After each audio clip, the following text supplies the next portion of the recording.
Okay, so after a lot of hard work here in the MVCC, the M1917 is now here in the Canadian Tank Museum and on display for winter. We're going to leave it here where we can tell the story of the First World War and Canada leading into the Second World War, because that's where this vehicle comes into play in Canadian military history, and we'll talk more about that in some other videos. But exceptionally rare. There's only 20 of these in the world that are remaining. There's over 900 were produced.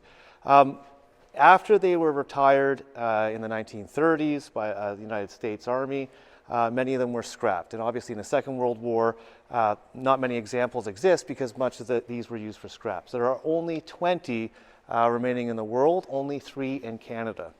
This particular one is the most complete one in the country with its engine and all of its systems still intact. So the M1917, it's actually a French design, the Renault FT, or some people say FT-17, a revolutionary design by the French in the First World War.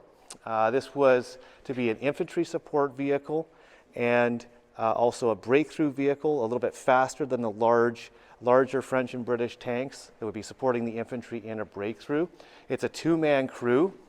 They licensed this to the United States to be built.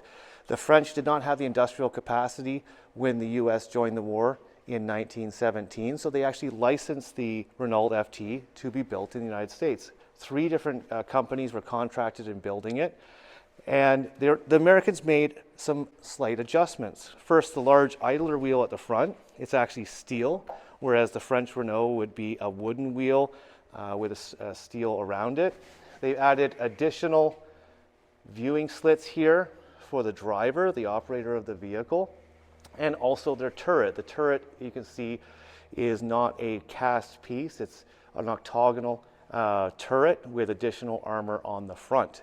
It actually was about 2 miles per hour faster than its French counterpart because of the Buda HD American-built 4-cylinder engine, high torque engine, and that moved this at about a maximum of 10 miles per hour. On the speedometer, there is 8 miles per hour.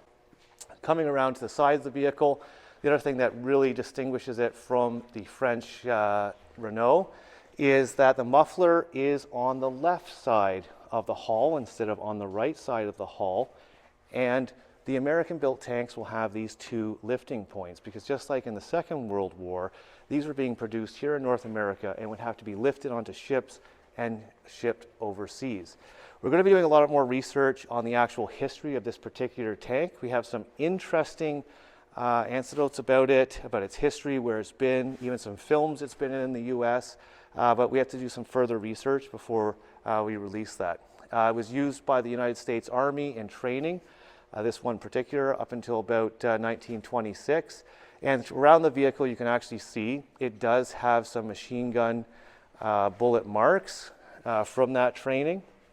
But this, as far as we know, this particular vehicle was not deployed on the few deployments in the interwar period that the United States did use these vehicles, such as in China and in the Philippines. So here you have it, the M1917, the first Great War or First World War tank that we have here at the Canadian Tank Museum, one of the most exciting and important acquisitions that we have ever made, now on display through the winter period. Remember, we're open Thursday, Friday, Saturday, and Sunday, noon till 4. Come check it out this weekend.